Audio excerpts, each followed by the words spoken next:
Depeche Mode from 1984 with People Are People, first single from their fourth album, Some Great Reward. And it was really their first proper hit in North America. It was also used by West German TV in their coverage of the Los Angeles Olympics as a way of sticking it to their neighbors in East Germany, who were, of course, boycotting the games under instructions of the Soviet Union. Coming next, songs that were thought to be just throwaways that ended up becoming alt-rock classics. More of the secret history of rock coming up. Back to the secret history of rock with Alan Cross. In the day of the digital downloads, the concept of the B-side is, rather foreign to a lot of people, so let me explain. If you know what I'm talking about, just go do something else for a second.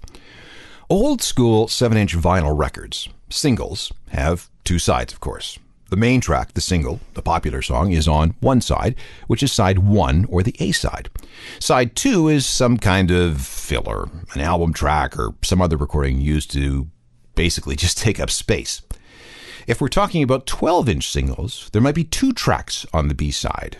If we're talking about 12-inch singles, there might be 2 tracks on the B-side. And if we look at CD singles, there might be 3 or more. And although CDs just have one side, of course, these bonus tracks were still commonly referred to as B-sides. It's the same as when someone says they're dialing a phone number. I mean, when was the last time you saw a dial on a phone? Anyway, most B-sides, let's face it, just aren't worth it. They're just there because the label has to put something there.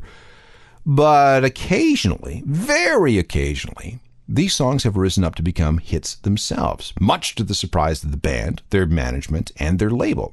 Here are 2 such examples.